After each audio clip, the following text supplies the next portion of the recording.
하나님 아버지 은혜와 사랑을 감사합니다.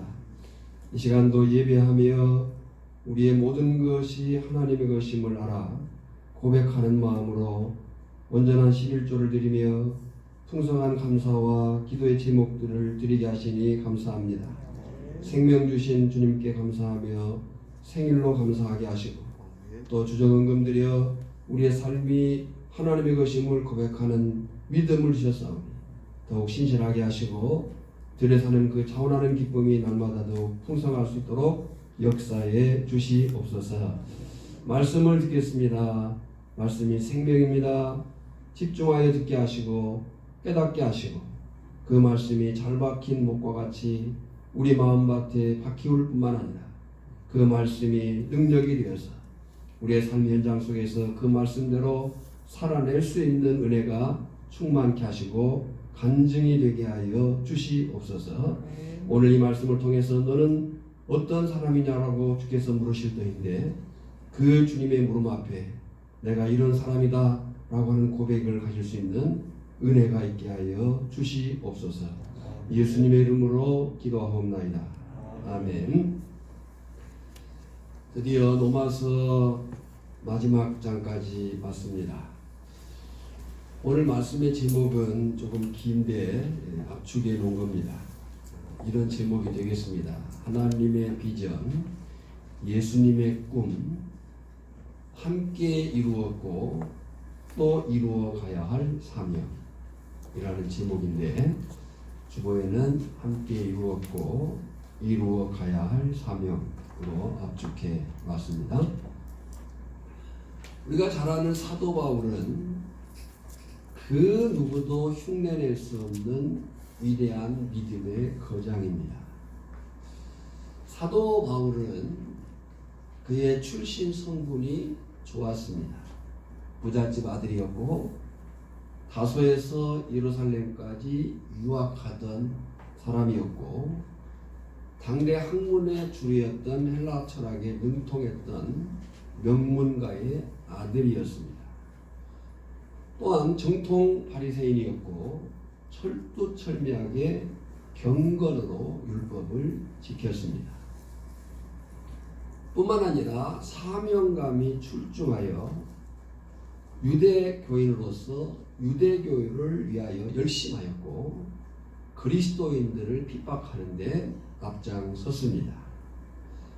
그런 그가 어느 날 예수를 만나 그런 그가 어느 날 누구를 만나요? 예수님을 만나 회심하여 사도가 되었습니다. 그래서 이제는 그가 예수를 위해서 그의 모든 열정을 불태우게 됩니다. 사도 바울은 1세기 초에 예루살렘과 아시아와 마케도냐, 고린도, 아가야, 로마의 복음의 능력을 전한 위대한 사도 중에 사도죠. 사도 바울이 가는 곳마다 기적이 일어나고 회심의 변화가 나타나고 그의 발이 가는 곳마다 교회가 세워졌습니다. 할렐루야. 심지어 그는 감옥에 있으면서까지 감옥 밖에 있는 사람들에게 항상 기뻐하라, 범사에 감사하라 라고 외쳤던 그런 믿음의 인물입니다. 예수님께서 약속하신 성령의 능력으로 명령하신 증인의 삶을 성공적으로 살아낸 사도 중에 사도, 그가 바울이었습니다. 그런데 이와 같은 사도 바울의 성공적인 삶과 사역에는 매우 중요한 요인들이 있었습니다. 사도 바울의 삶과 사역은 그냥 된 일이 아니라는 사실을 보게 되고 아주 중요한 요인들이 있는데 그 요인들을 살피면서 오늘 함께 은혜 나누기를 원합니다. 첫째로 사도 바울은 자신이 복음에 대한 뜨거운 열정을 가지고 있었습니다. 사도 바울은 전도자로서 또 사도로서 자신에게 주어진 그 이방인 사역에 대해서 열정적으로 그 역할을 감당했습니다. 그는 평생에 여러 차례 선교 여행을 다녔습니다. 1차 선교 여행은 바나바와 함께 AD 46년경 41세쯤의 나이에 떠났습니다. 각 연도와 또 나이는 학자마다 그 추정이 차이가 있습니다. 1차 선교 여행은 수리아 안디옥을 시작으로 구브로의 살라미, 바보, 버가, 비시디아 안디옥, 이고니온, 더베, 누스라, 아탈리아, 실루기아를 거쳐서 선교 본부인 수리아 안디옥으로 다시 돌아왔습니다. 조금 더 템포가 빨라야 돼요. 클릭 하셔야 돼요. 네, 아직 덜 왔습니다. 네. 클릭. 더 지나갔어요. 네. 사도 바울의 1차 선교 여행이 이렇게 되었는데 그 거리가 약 2,000km쯤 되었다고 기록하고 있습니다. 이때 사도 바울이 갈라디아 교회를 개척했습니다. 2차 선교여행은 AD 50년경 약 45세 때에 떠나는데 그때는 바나바와 함께 가지 않습니다. 왜냐하면 바나바는 생질인 마가를 동행시키고자 했지만 바울은 1차 때 중간에 돌아가 버린 이 마가를 반대했습니다. 결국 그들은 나눠져서 바울은 바나바 대신 실라와 동행하게 되었고 그들은 수리아 안디옥 교회에서 더베, 루스드라, 이고니온, 미시디아 안디옥, 루로아, 레아폴리, 마케도니아, 빌립보, 데살로니가, 베레아, 아덴, 고린도, 에베소, 가이사랴, 예루살렘, 두로, 시돈을 거쳐서 다시 선교 본부인 수리아 안디옥으로 돌아옵니다. 그 여행 거리가 자그마치 10,000km 정도라고 이야기합니다. 이때 2차 선교여행 때 사도 바울이 데살로니가 전서, 데살로니가 후서, 갈라디아서를 쓰고 빌립보 교회, 데살로니가 교회, 고린도 교회를 개척합니다. 그리고 3차 선교여행은 AD 53년경 약 48세 때 다시 수리아 안디옥을 출발해서 다소, 부르기아, 에베소, 드로아, 레아폴리, 마케도니아, 아덴, 마케도니아, 드로아, 아소, 미둘레네, 기오, 사모, 밀레도, 바보, 두로, 돌레미아이, 가이사랴, 예루살렘으로 돌아와서 체포당합니다. 그 여행거리가 약 10,000km 정도라고 얘기를 합니다. 한 번 더 클릭해주면 체포가. 이때 사도 바울이 고린도 전서와 고린도 후서와 로마서를 씁니다. 이때가 약 58년에서 60년 사이. 그리고 그때 이 사도 바울이 가이사랴 감옥에 2년간 갇힙니다. 그리고 61년, AD 61년 56세 때 죄수의 신분으로 로마에 압송이 됩니다. 그 죄수의 신분으로 로마에 압송되는 그 여정도 약 5,000km쯤 된다고 합니다. 그러니까 여러분 이렇게 사도 바울이 소아시아, 또 마케도니아, 고린도 아가 이 지역 1, 2, 3차 그 전반의 선교여행 거리를 합치면 약 35,000km라고 해요. 제가 35,000km를 어떻게 이해할 수 있을까라고 할 때 여기에서 서울역까지가 347km. 그러니까 347km면 10번이에요. 왕복 5번. 물론 지금처럼 차를 타고 또는 어떤 뭐 좋은 운송수단을 통해서 다녀오는 거야 그렇게 어려운 일은 아니겠지만 당시는 걸어 다니거나 배를 타고 다녀야 되는 그런 상황이에요. 자, 이런 상황 속에서 사도 바울이 드디어 로마에 갑니다. 로마에 가는데 그 로마 1차 감옥에 갇혔을 때 골로새서, 빌레몬서, 에베소서, 빌립보서를 썼습니다. 그리고 이후 정확한 기록은 아니지만 사도 바울이 네 번째 선교 여행을 하게 되고, 그때 어쩌면 서바나와 스페인, 그렇게 가고 싶었던 서바나와 또 동방 지역을 복음 전했을 것이다 라고 이야기를 하는 거예요. 그리고 2차 감옥에 갇혔을 때에 1차 감옥과 2차 감옥은 완전히 달랐어요. 2차 감옥은 자유로운 집에 있으면서 사람들이 왕래하고 그들에게 복음을 전할 수 있었어요. 근데 2차 감옥은 완전 혼자 고립된 지하 감옥이었어요. 그 지하 감옥에서 생사를 가늠할 때 디모데 전서와 디도서와 디모데 후서를 씁니다. 이렇게 해가지고 사도 바울이 쓴 편지가 13권이 되는 거예요.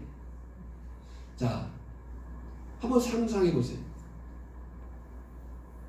사도 바울이 그 상황 속에서 소아시아 지역에 회심자를 얻어내고 교회를, 그 수많은 방해와 박해를 이기고, 그리고 마케도냐로 올라가서 성령의 인도하심을 따라서 그가 마케도냐에 올라가서 거기에 다시 또 회심자를 얻고 교회를 세우고, 그리고 고린도 아가야 가가지고 그렇게 돌아와 예루살렘에서 체포를 당하고 이제 로마까지 간 이 모든 사역들, 그의 선교 여행을 볼 때에 그가 과연 어떤 삶을 살았을까? 어떤 열정으로 그런 일을 감당했을까? 나에게는 그런 복음의 열망, 열정이 있는가를 생각해 볼 필요가 있다. 그 얘기죠. 그런 사도 바울이 자신의 죽음을 예감하며 마지막으로 쓴 편지가 디모데 후서인데, 그 디모데 후서 4장 6절과 7절에서 사도 바울이 이렇게 말합니다. 전제와 같이 했어요. 이 전제가 뭔가 하면, 이제 제단에 제물을 올려놓고 그 제물된 어린 양을 올려놓고 그 제물을 번제로 태워 하나님께 올려드리기 전에 그 제물에 포도주를 붓는 의식이 전제입니다. 그 의미가 뭐냐면 이제 모든 것을 하나님께 드린다 라고 하는 그 의식이 전제인 거예요. 전제와 같이 내가 벌써 부어지고, 그러니까 사도 바울은 제단에 올려진 제물과 같이 자신의 일생을 하나님께 다 드린 사람. 예. 전제와 같이 내가 벌써 부어지고 나의 떠날 시각이 가까웠도다. 나는 선한 싸움을 싸우고 나의 달려갈 길을 마치고 믿음을 지켰으니 라고 얘기를 합니다. 그리고 사도 바울은 AD 68년경 순교합니다. 이 사도 바울의 복음에 대한 열정이 하나님의 비전, 예수님의 꿈, 하나님의 비전, 예수님의 꿈을 이루어낸 줄 믿거니와 저나 여러분에게도 사도 바울과 같은 복음에 대한 열정이 분명하기를 주님의 이름으로 축복합니다. 두 번째, 사도 바울의 삶과 사역에 있어서 매우 중요한 요인은 뭐냐면, 사도 바울에게는 그 복음 사역에 헌신한 동역자들의 협력이 있었다는 거예요. 여러분 잘 보세요. 요즘 우리가 사는 세상은 자꾸 혼자 사는 행복을 강조하고 장려해요. 오늘 우리가 사는 이 세상이 자꾸 혼자 사는 행복을 강조하고 장려해. 혼자 사는 즐거움, 화려한 싱글, 그리고 음식이라든지 또 주거 형태가 혼자 살기 좋도록 자꾸만 그 문화가 발달되고 있어요. 거기다가 코로나가 보태는 힘이 있어요. 이제 코로나는 사람을 자꾸 띄려고 하니까 이게 이제 맞아떨어진 거예요. 그래서 사람들은 거기에 맞는 문화를 만들어요. 혼밥, 또 혼영 혼자 영화 보는 거, 혼자 밥 먹는 거, 혼자 여행 다니는 거, 이런 것들을 자꾸 장려한다. 또 그런 문화를 만들어요. 어떻게 보면 편하고 좋아 보여요. 뭐 여럿이 함께 한다는 것이 쉬운 일이 아니잖아요. 사실 두 사람만 함께 한다 할 때도 그 부딪힘이 있단 말이에요. 그러니까 혼자 한다는 것이 어떻게 보면 편하고 좋아 보이는데, 그러나 인간은 고립되면 불행하고 죽게 됩니다. 왜냐하면 인간은 결코 혼자 살도록 지음받은 존재가 아니에요. 우리가 아는 대로 최초 하나님이 가정을 창설하셨어요. 아담과 하와를 지으시고 가정을 창설하신 분은 하나님이에요. 그 가정을 창설하신 하나님의 목적은 하나님을 영광하게 하기 위해서. 할렐루야. 우리의 가정이 그만큼 소중한 거예요. 그 하나님이 가정을 창설하셨듯이 하나님께서 교회를 창설하신 거예요. 그래서 이 가정과 교회는 그 목적과 그 이유가 같은 거예요. 가정도 하나님을 영광하고 교회도 하나님을 영광하고. 그래서 하나님이 이 땅에 직접 세운 기관은 가정과 교회인 거예요. 가정은 축소된 교회고 교회는 확장된 가정으로 우리가 이해를 하는 겁니다. 자, 이렇게 하나님께서 가정을 창설하시고 명령하셨어요. 그걸 문화명령이라고 해요.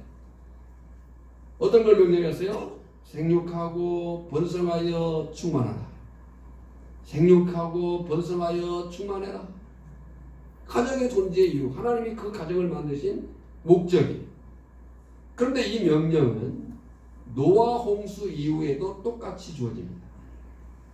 노아 홍수 이후에도 생육하고 번성하여 충만해라 라고 얘기를 하는 거예요. 지금 세상이 자꾸 끌고 가는 가치와 진리인 하나님의 말씀이 본래 나타냈던 그 추구가 전혀 다른 거잖아요. 세상은 자꾸 혼자, 그런데 성경은 하나님은 함께를 얘기하고 있어요. 론 에드몬스가 이 목사님입니다. 론 에드몬스 목사님이 교회를 파괴하는 사탄의 전략 7가지 중에 7번째로 결혼과 가정의 파괴를 지적했어요. 그러니까 사단이 하나님의 나라, 하나님의 역사를 방해하고 파괴하려고 하는데 그 요인들이 있어요. 그중 7번째 요인을 이 론 에드몬스 목사님은 결혼과 가정의 파괴를 지적했어요. 오늘 청년들이 결혼을 안 하려고 해요. 물론 여러 가지 상황이 있을 수도 있어요. 그러나 문화가 그렇게 간다는 거예요. 결국 이 홀로의 문화는 사단 마귀의 전략이라는 것을 우리가 잊어버리면 안 되는 거예요. 분명히 우리가 인정할 것은 사람은 혼자 살아가는 존재가 아니에요. 사람은 혼자 살도록 지음받은 존재가 아니에요. 분명히 사람이 살아가면서 일을 하는 데는 이웃이 필요하고 친구가 필요하고 동료가 필요한 거예요. 바로 사도 바울의 선교의 역사의 그 결과도 똑같았던 거예요. 우리가 성경 전체를 봐도 하나님의 사역은 하나님의 사람들을 통해서 이루어졌는데, 하나님의 사역은 하나님의 사람들을 통해서 이루어졌는데 그 일은 함께 이루어진 일이라고 하는 사실을 곳곳에서 보게 되는 거예요. 마찬가지로 사도 바울 곁에는 좋은 동역자들이 많이 있었습니다. 좋은 동역자. 물론 이제 다음 주 본문을 보겠지만 좋지 않은 동역자도 있었어요. 그러나 오늘 우리가 볼 때에 사도 바울에게는 좋은 동역자들이 많이 있었다. 바로 그 사람들이 사도 바울의 험난한 삶과 사역을 버텨주게 했을 줄 믿습니다. 그런 감사 감격. 사도 바울이 정말 일생 동안 그 버텨 산 삶의 그 힘의 버팀목이 되어진 그 사람들에 대한 감사와 감격으로 사도 바울이 로마서를 끝맺으면서 그 동역자들을 일일이 소개합니다. 물론 여기 로마서 16장에 기록되진 않았지만 사도 바울이 회심하고 그 사도 바울이 회심한 이후에 교회 일원이 되는 데까지 아주 중요한 동역자가 한 사람이 있었어요. 누구죠? 바나바예요. 마가 문제로 다툼을 갖긴 했지만 이 바나바 또한 바울에게는 잊지 못할 동역자인 거죠. 다만 오늘 로마서 16장에는 이제 사도 바울이 자기의 그 삶과 사역의 버팀목이 되어진 그 동역자들, 그들에 대한 감사와 감격으로 이 이름 하나하나를 적었을 것이라고 생각이 되어집니다. 아마 이 이름을 파악하는 데는 좀 헷갈리는 것이 많이 있어요. 네. 혹시 제가 이제 정리를 할 때 좀 틀리거나 부족한 부분이 있으면 나중에 말씀해 주시면 좋겠습니다. 제가 파악한 바로는 기록된 이름이 실명으로 기록된 사람은 34명이에요. 익명으로 쓰여진 사람이 2명이에요. 그리고 4개의 그룹 안에 들어있는 수많은 무명의 동역자들이 많이 나옵니다. 이게 로마서 16장에는 단지 실명과 익명 외에도 수많은 무명의 용사들이 여기 담겨 있다는 것을 우리가 봐야 되는 거죠. 제가 주간에 카톡에 숙제를 냈어요. 그 이름과 익명과 그 그룹을 파악해서 카톡에 올려달라고 개인톡으로 7명이 저한테 제출을 했어요. 네. 한인관 장로님, 정미숙 사모님, 장순신 권사님, 박미자 권사님, 김명욱 권사님, 김은옥 집사님, 그리고 오늘 새벽에 소만재 권사님까지 하나님의 큰 상이 있을 줄 믿습니다. 오늘 여기 사도 바울이 감사와 감격, 이 이름을 썼을 때 그냥 쭉 썼지 않았다고 생각해요. 그 한 사람 한 사람을, 물론 더디오가 대필했어요. 그 한 사람 한 사람의 이름을 적어가면서 그가 가졌던 그 함께함과 그 힘들을 새기면서 썼을 거라 생각이 되어져. 저는 성경을 읽을 때 이 사람들의 이름을 불러줘야 된다고 생각을 해요. 불러보겠습니다. 개인입니다. 베베, 브리스가, 아굴라, 에베네도, 마리아, 안드로니고, 유니아, 암볼리아, 우르바노, 수다그, 아벨레, 아리스토블로, 헤로디온, 나기수, 두르베나, 두르보사, 버시, 루포, 아승그리도, 블레곤, 허메, 바드로바, 허마, 빌롤로고, 율리아, 네레오, 올름바, 디모데, 루기오, 소시바더, 더디오, 가이오, 에라스토, 구아도. 그 사람들의 이름을 바울이 한자 한자 적으면서 가졌던 그 감사와 감격, 자신이 살 수 있었던 그 동력이 되어준 사람들, 견딜 수 없는 그 상황 속에서도 자기를 버티게 해준 그 사람들의 이름을 사도 바울이 적었을 것이다. 그리고 익명의 2 여자가 나오는데 루포의 어머니 13절, 그리고 네레오의 자매, 이렇게 얘기합니다. 그리고 그룹 안에 있는 수많은 무명의 용사들이 있어요. 15절에 보면 브리스가와 아굴라 집에 있는 교회, 11절에 보면 라기수의 가족 중 주 안에 있는 자들, 14절에 보면 허마와 함께 있는 형제들. 여러분요, 제가 필리핀을 1997년도에 갔을 때 어느 장로님 집에, 복층으로 된 장로님 집에 가서 예배하면서 거기서 함께 찬양하고, 우리 그 주은이가 어렸을 때 8살 때인가 아마 그때쯤 되었을 때 그 앞에서 이렇게 율동을 한 적이 있어요. 네, 함께 율동하면서 그들하고 찬양하고, 그 장로님의 가정이 곧 교회였어요. 그 장면이 항상 생각이 나요. 함께 그 사람들의 얼굴도 이름도 몰라요. 얼굴도 이름도 모르지만 그 함께 누렸던 그 공간에서의 감격은 여전히 살아있는. 그러니까 사도 바울이 한 개인의 이름을 쓸 때에 익명으로 쓸 때에 또 어떤 그룹들을 생각하면서 그 안에 이름도 모르고 얼굴도 잘 기억나지 않는 그 사람들의 그 영적인 그 감격을 가지고 이렇게 불렀을 거라. 브리스갈라와 아굴라 집에 있는 교회, 나기수의 가족 중 주 안에 있는 자들, 하마와 함께 있는 형제들, 올름바와 그들과 함께 있는 모든 성도, 이 무명의 용사들을 사도 바울이 지금 부르는 거예요. 그러니까 사도 바울의 삶과 사역의 승리, 하나님의 비전, 예수님의 꿈이 이루어진 데에는 사도 바울의 열정이 있었지만 그 열정이 열정될 수 있도록 함께한 동역자들이 있었다. 그리고 그 구성, 동역자들의 구성을 보면요, 다양했어요.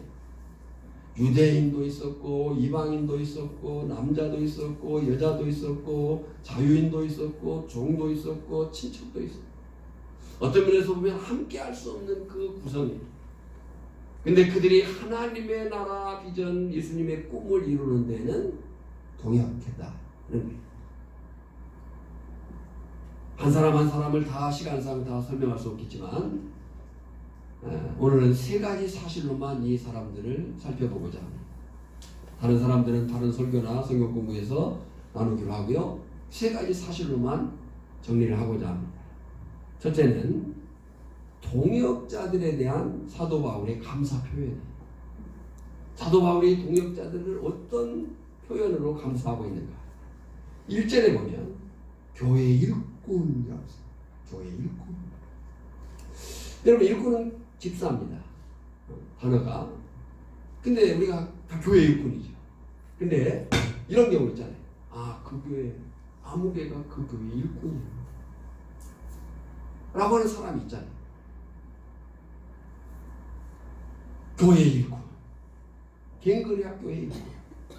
2절에 보면 나의 보호자, 3절, 9절, 21절에 보면 나의 동역자, 목까지도 내놓은 사람, 5절, 8절, 9절, 12절에 보면 내가 사랑하는, 6절, 12절에 보면 수고한, 많이 수고한, 7절에 보면 나와 함께 갇혔던 사도들에게 존중히 여기는 자, 10절에 보면 그리스도 안에서 인정함을 받은, 11절과 21절에 보면 내 친척, 또 13절에 보면 주 안에서 택하심을 입은, 22절에 보면 로마서를 쓴 대필자, 그 편지를 사도 바울이 더디오에게 대필하게 하거든.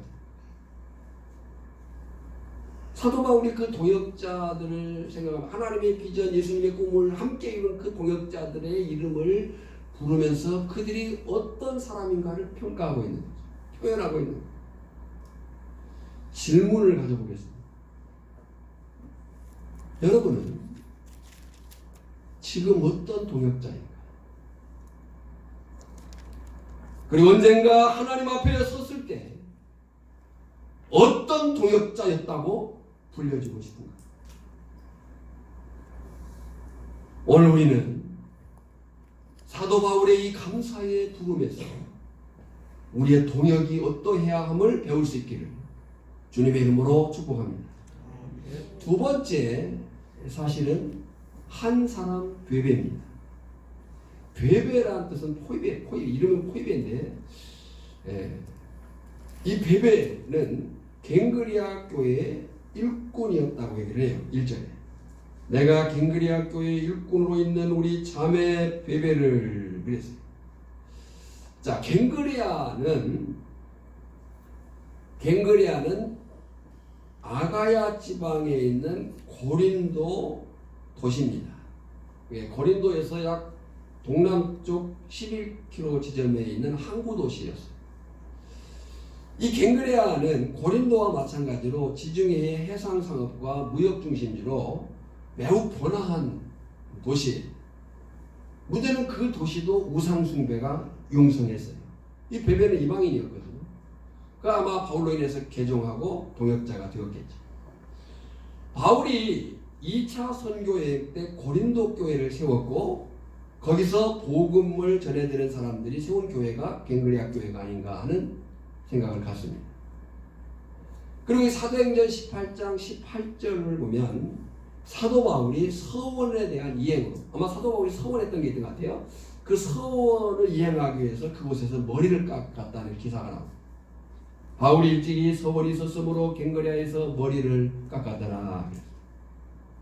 바로 그 갱그리아에서 바울이 로마 교회에 베베 집사를 추천하면서 1절에 그렇게 말하는 거예요. 1절 한번 같이 읽을까요? 시작. 내가 갱그레아 교회 일꾼으로 있는 우리 자매 베베를 너희에게 추천하노니. 이 말을 바울이 쓸 때 그냥 쓱 쓰진 않았을 것 같아요. 우리 자매 베베를 너희에게 추천하노니. 말씀드린 대로 이 베베 집사는 이방인이었어요. 그리고 당시 개종한 유대인들은, 당시 교회는 개종한 유대 그리스도인과 이방인 그리스도인들이 섞여 있었단 말이죠. 근데 지금 당시 개종한 유대 그리스도인들은 여전히 이방인 그리스도인들에 대해서 배타적이었어요. 더구나 여자였어요. 그러니까 그렇게 썩 환영받지 못할 그런 입장이었다, 그런 얘기. 근데 바울이 당부를 합니다. 2절에. 2절 한번 같이 읽어볼까요? 시작. 너희는 주 안에서 성도들의 합당한 예절로 그를 영접하고 무엇이든지 그에게 소용되는 바를 도와줄지니. 예수 그리스도 안에서 예의를 지켜라. 환영하는 마음을 가져라. 그리고 그의 필요를 공급해라. 우리가 동역할 때의 어떤 자세와 어떤 마음으로 해야 되는가를 엿보는 거예요. 그리스도 예수 안에서 예의를 갖춰라. 환영하는 마음을 가져라. 그의 필요를 공급해줘라. 여러분, 이 베베가 로마서의 전달자입니다. 그러니까 이 베베에게 사도 바울이 로마서를 들려서 로마 교회에 보내는 거예요. 여러분요, 이 로마서가 얼마나 소중한 편지입니까? 그 소중한 편지를 이 베베에게 들려서 지금 보내고 있는 거예요. 그리고 이 갱그레아에서 로마까지는 직선 거리로 약 800km. 결코 가깝지 않은 백길. 교통이 좋지 않을 때 여자의 몸은. 자, 앞에 얘기한 얘기를 한번 생각해 보십시오. 지금 환영받지 못하는 이방인, 인권이 그렇게 존중되지 않던 시대의 여자의 몸, 교통이 불편한 그때의 쉽지 않은 거리, 정말 여러 위험을 물리쳐야 될 그 상황 속에서의 연약을 가지고 있는 여성의 몸, 사도 바울의 그 소중한 편지를 가지고 로마에 가는 거예요. 그런데 그럼에도 불구하고 사도 바울이 다른 사람도 아닌 이 베베에게 로마서를 들려주고 추천서를 써주면서까지 보냈다고 하는 것은, 이 베베가 비록 여성이지만 어떤 도역자였는지를 엿볼 수 있는 거잖아요. 정말 힘들고 어려운 상황 속에서 가장 중요한 문제를 그에게 맡겼다라고 할 때 그가 어떤 동역자였던가, 이 베베가 어느 정도 바울에게 사랑과 신뢰를 받고 있었는지를 엿볼 수 있지 않겠는가라고 하는 거죠.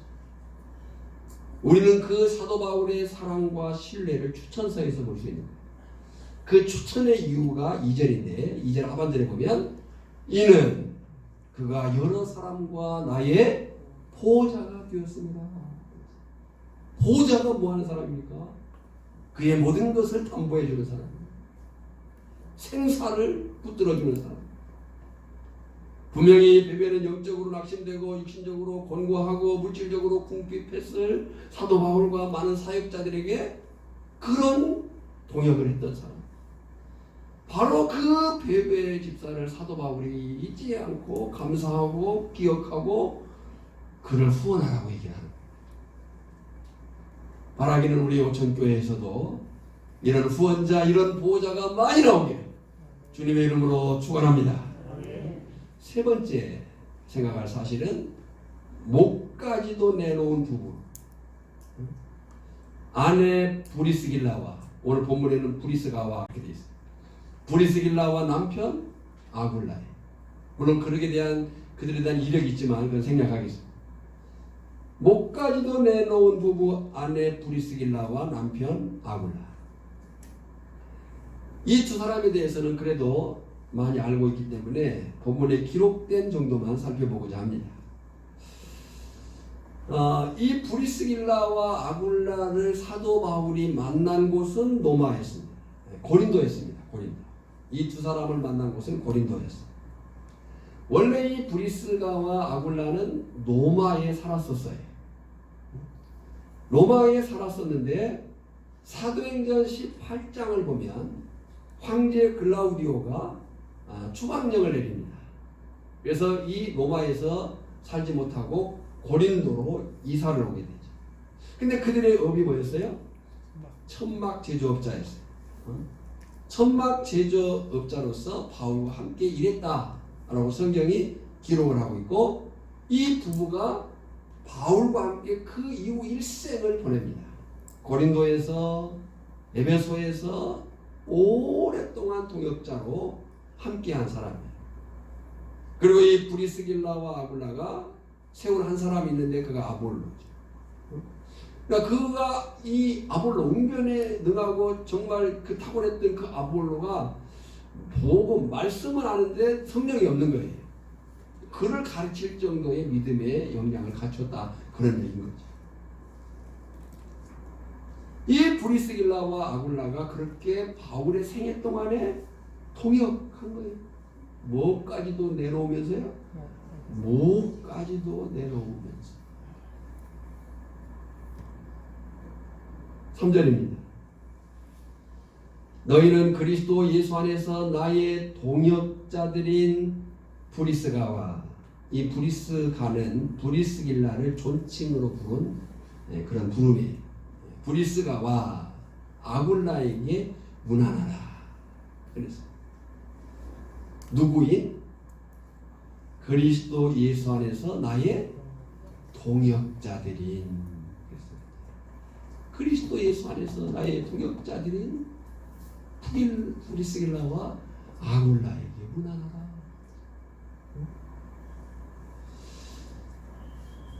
황제 글라우디오가 죽고 이 브리스가와 아굴라가 로마로 돌아옵니다.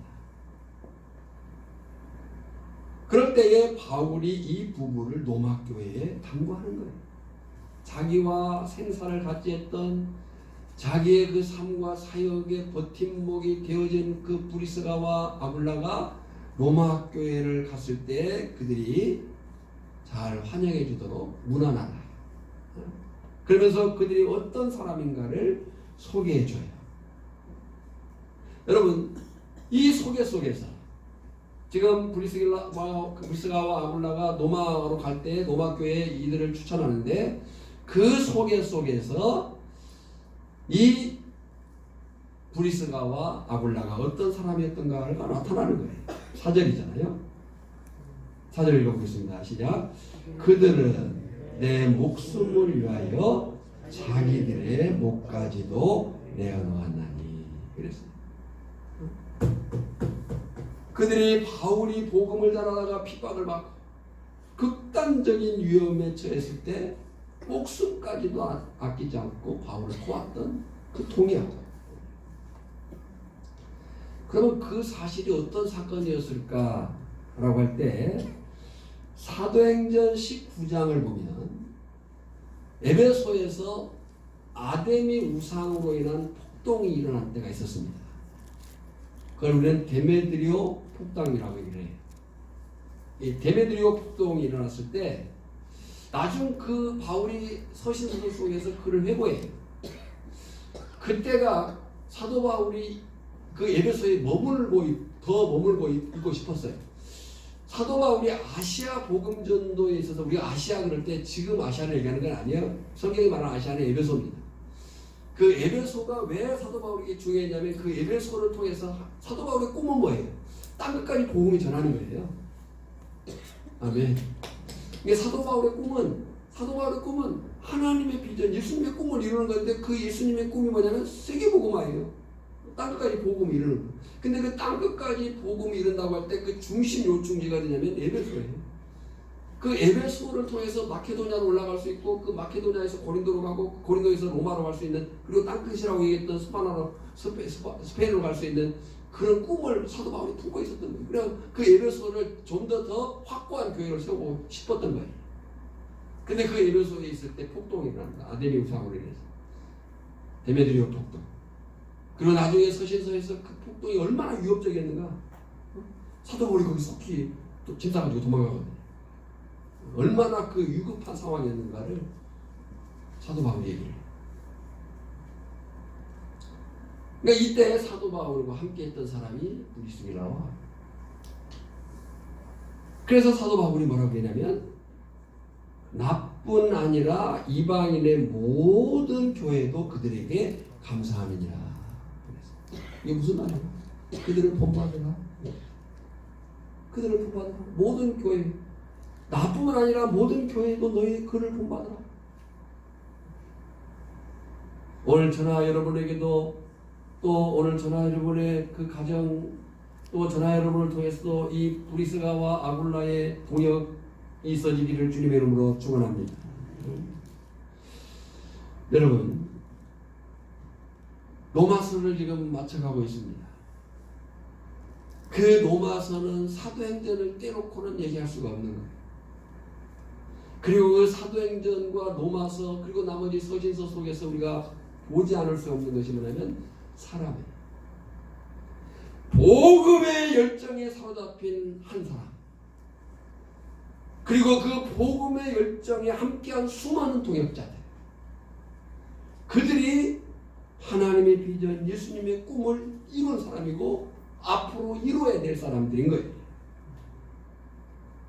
그러니까 오늘 저나 여러분들이 로마서를 이제 마감하면서 내가 어떤 위치에서 어떤 역할을 해야 되는지를 생각해야 됩니다. 단지 이 로마서의 말씀이 지식으로만 우리에 머물지 않기를 바랍니다. 이 지식의 말씀이 내 삶의 능력의 말씀이 되어야 되는 거예요.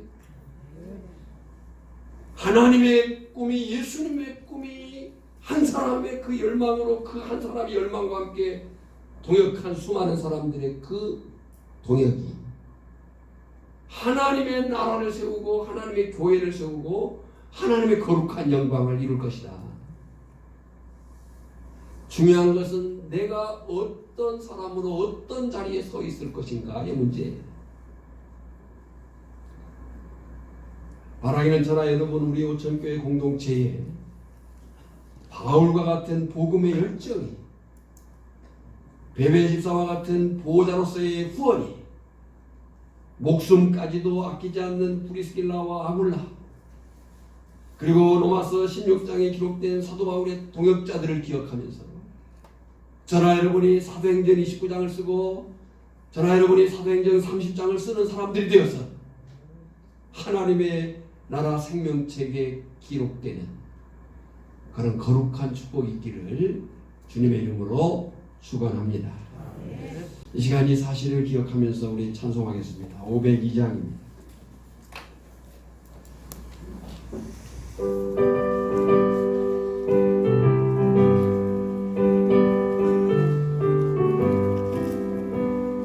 빛의 사자들이여 서가서 복음을 물리치고 주의 진리 모르는 백성에게 복음의 빛비춰라. 빛의 사자들이여 복음의 빛비춰라.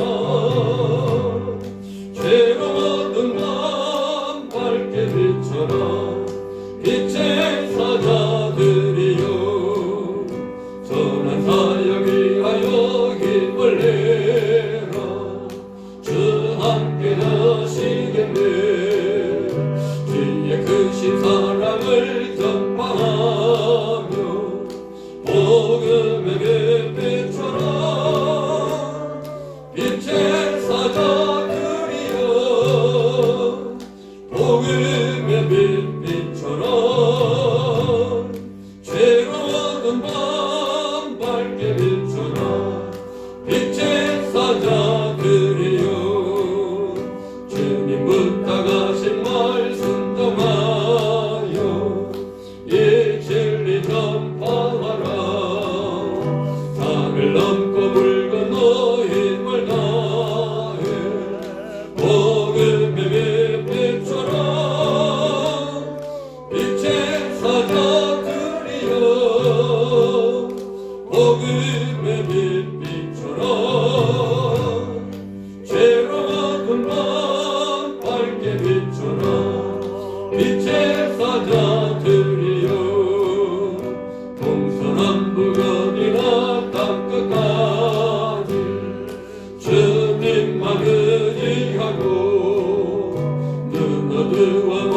모든 백성에게 복음의 빛처럼 빛의 사자들이여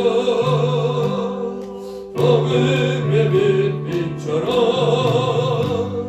새로운 밤 밝게 빛처럼 빛의 사자들이여. 여러분, 우리가 로마서를 1년 동안 살펴왔습니다. 우리가 받은 구원이 어떻게 된 것인지, 또 그 구원 안에서 난 어떤 삶을 살아야 될지를 살폈습니다. 그리고 이 일은 하나님의 비전, 예수님의 꿈이었고, 그 꿈의 열정을 가진 사람과 함께한 동역자들이 이룬 거룩한 역사이고, 오늘 우리가 그 연장선상에 있다는 사실을 기억해야 됩니다. 물었던 질문 다시 하겠습니다. 여러분은 지금 어떤 동역자입니까? 그리고 언젠가 하나님 앞에 섰을 때 어떤 동역자의 이름으로 하나님 나라 생명책에 기록되기를 원하십니까? 우리가 이 사실을 생각하면서 잠시 합심해서 잠깐 기도하겠습니다. 다 같이 기도합니다. 살아계신 하나님 아버지, 은혜와 사랑을 감사합니다. 올 한 해 하나님의 말씀 로마서를 통해서 내가 얻은 구원의 그 사실과 그 사실 안에 확인된 감격, 그 복음 안에서 우리가 어떻게 살아야 될지를 보게 하시니 참으로 감사합니다. 하나님이여, 이것이 단지 우리의 머릿속에 남는 지식이 되지 않게 하시고 우리의 삶과 사역으로 나타나는 거룩한 사명이 되게 하시고 하나님의 꿈, 예수님의 비전, 그리고 그 일이 하나님의 사람에 의해서 이루어졌고 함께 이루어진 그 사실을 오늘 내가 어떤 존재인가 기억하게 하시고 어떻게 살 것인가를 다짐하게 하시고 장차 하나님 나라의 그 거룩한 생명책에 어떤 동역으로 기록된 것인가를 생각하며 다시 한번 나를 주스를 믿음으로 세워지는 거룩한 역사가 저들 안에 있어지게 하여 주시고 하나님의 말씀을 들어 알아 배운 것으로 그치지 않게 하시고 우리의 삶의 현장 속에서 그 말씀이 능력이 되게 하여 주시옵소서. 예수님의 이름으로 기도하옵나이다. 하나님 아버지, 우리가 하나님을 알고 하나님의 뜻하심을 알도록 기록된 말씀이 우리에게 있게 하심을 감사합니다. 그 말씀이 능력이요 생명이요 축복이요 승리임을 믿습니다.